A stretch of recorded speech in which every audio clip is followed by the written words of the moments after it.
पिछले 48 घंटे से यूपी में नॉनस्टॉप एक्शन हो रहा है। बुलेट भी चल रही है और बुलेट की स्पीड से बुलडोजर भी दौड़ रहा है।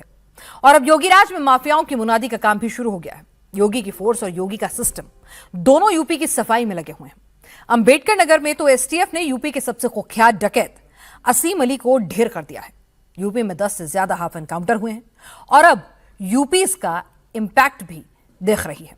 जो बदमाश यूपी पुलिस के शिकंजे में फंस चुके हैं वो अब हाथ जोड़कर माफी मांग रहे हैं, गुनाह से तौबा कर रहे हैं और जो बच गए हैं वो यूपी छोड़ने की तैयारी में है। पिछले 48 घंटे के एक्शन की फुल डिटेल रिपोर्ट आप देखिए।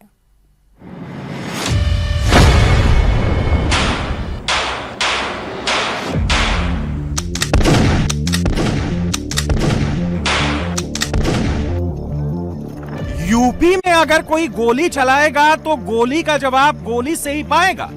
गोली चलाने वाला पुलिस से बच नहीं पाएगा। बड़ा इनामी सीधे ऊपर जाएगा, छोटा इनामी गोली खाकर जेल जाएगा। यूपी में गोली चलाने वाले को बख्शा नहीं जाएगा। यूपी पुलिस की गोली की स्पीड देखकर अब बदमाश गिड़गिड़ाने लगे हैं, हाथ जोड़कर माफी मांगने लगे हैं। मुजफ्फरनगर के क्रिमिनल खलील और डीलर की सारी गुंडई निकाल दी है। क्या नाम तेरा? दिलसाद। बाप का नाम? खलील। कहाँ का है? तुमने अभी क्या किया है? तो फायरिंग क्यों की?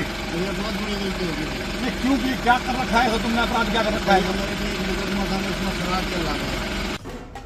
यूपी में पुलिस गैंगस्टर्स पर भी गोली चला रही है और गैंगस्टर्स के घर पर मुनादी का ढोल भी बजवा रही है। इन संपत्तियों को तत्काल प्रभाव से कुर्क किया जाता है। यह संपत्तियां सरकार के अधीन रहेंगी। इन पर किसी भी अन्य व्यक्ति का कब्जा नहीं रहेगा।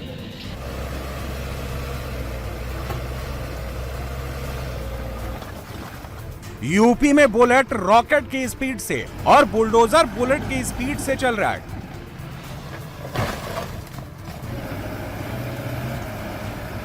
गैर कानूनी कॉलोनी काटने वालों पर यूपी में बुलडोजर गरज रहा है।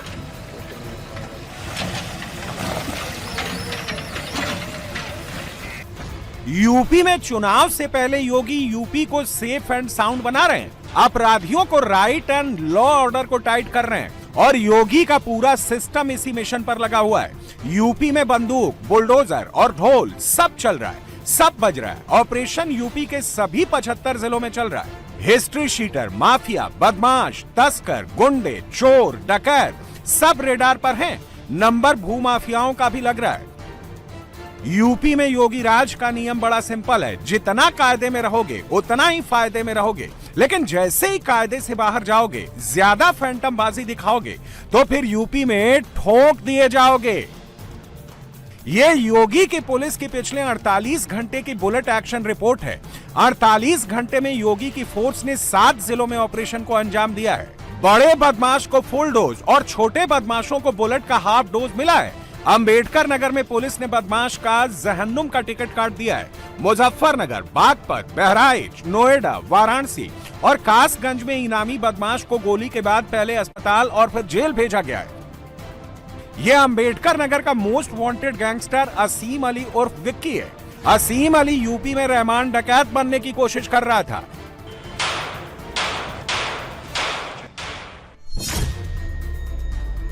असीम अली और उसका गैंग लोगों के घर में घुसकर पहले उन्हें बंधक बनाता था और उसके बाद डकैती करता था और अगर कोई विरोध करता तो फिर उसकी हत्या कर देता था। असीम अली पर डकैती और डकैती के साथ हत्या के कुल 21 से अधिक केस दर्ज हैं। लेकिन जब अंबेडकर नगर के सबसे बड़े डकैत का सामना योगी की फोर्स से हुआ, जब योगी के धुरंधरों से सामना हुआ तो डकैत का द एंड हो गया। एसटीएफ ने असीम अली की क्राइम फाइल और फरारी फाइल दोनों पर एक ही बार में फुल स्टॉप लगा दिया। असीम अली कितना बड़ा डकैत था, कितना खतरनाक क्रिमिनल था और इस डकैत की दहशत कितनी थी, अंदाजा इस बात से लगाइए कि असीम अली को जिंदा या मुर्दा सिर्फ एक जिले या एक स्टेट की पुलिस नहीं ढूंढ रही थी। डकैत असीम अली की तलाश 3 स्टेट की पुलिस कर रही थी, यूपी, हरियाणा और राजस्थान पुलिस डकैत असीम अली की लोकेशन ट्रैक कर रही थी। यूपी की जौनपुर पुलिस ने तो इस पर 1 लाख का इनाम रखा था। और जब यूपी एसटीएफ को असीम अली की लोकेशन का इनपुट मिला था, तो फिर एसटीएफ ने ऑपरेशन डकैत को अंजाम दे दिया। असीम अली और यूपी एसटीएफ के बीच मुठभेड़ अंबेडकर नगर के जगदीशपुर गांव के पास हुई। एसटीएफ ने घेराबंदी की तो डकैत असीम अली ने ट्रिगर दबाना शुरू कर दिया, लेकिन जब यूपी पुलिस के धुरंधरों ने ट्रिगर दबाया तो डकैत ढेर हो गया। असीम अली यूपी के कानपुर का रहने वाला था, लेकिन असीम और उसका गैंग सबसे ज्यादा वारदात बाराबंकी और जौनपुर के इलाके में अंजाम देता था। असीम अली की क्राइम फाइल को अगर ध्यान से देखेंगे तो इस पर यूपी के 1-2 जिलों में नहीं बल्कि 9 जिलों में मुकदमे दर्ज थे। असीम अली पर पहला मुकदमा 2006 में लखनऊ में दर्ज हुआ था और इसके बाद इस पर मुकदमों की झड़ी लग गई। पहले छोटी मोटी वारदात को अंजाम दिया और फिर बाद में घर में घुसकर डकैती और मर्डर करने लगा। असीम अली पर कुल 20 मुकदमे थे, इसमें से 2 मुकदमे हरियाणा के अंबाला में थे। 18 मुकदमे यूपी के अलग जिलों के थाने में थे। बाराबंकी में 5, जौनपुर में 4, प्रयागराज में 2, लखनऊ में 2, कानपुर, मुजफ्फरनगर, कौशाम्बी, सुल्तानपुर और फतेहपुर में 1-1 मुकदमे दर्ज थे। असीम अली का एनकाउंटर यूपी एसटीएफ का इस साल का चौथा बड़ा ऑपरेशन है। असीम अली की फाइल एसटीएफ हेडक्वार्टर में क्यों पहुंची, अब उसे भी समझ लीजिए। 19/10/2013 को सुल्तानपुर में अपने गैंग के 10 सदस्यों के साथ घर में घुसकर हत्या करके डकैती डाली। 2014 में तो असीम ने जौनपुर में लाखों की डकैती को अंजाम दिया और 5 लोगों की धारदार हथियार से अधमरा करके ये गैंग फरार हो गया। इसमें 2 लोगों की मौके पर ही मौत हो गई। 15 अगस्त 2015 को कौशाम्बी में इस गैंग ने डकैती भी डाली और 2 लोगों का मर्डर भी कर दिया। इसी के 4 दिन बाद यानी 19 अगस्त 2015 को असीम ने अपने 10 साथियों के साथ एक के बाद एक 6 घरों में डकैती डाली। विरोध करने पर एक महिला को बुरी तरह से जख्मी कर दिया। 13 जनवरी 2021 को असीम ने रेशमा नाम की महिला के पति की हत्या कर दी। यूपी के थानों में असीम के गुनाहों की फाइल मोटी हो गई थी और जब किसी अपराधी के गुनाहों की फाइल मोटी हो जाती है तो फिर यूपी एसटीएफ मैदान में आ जाती है।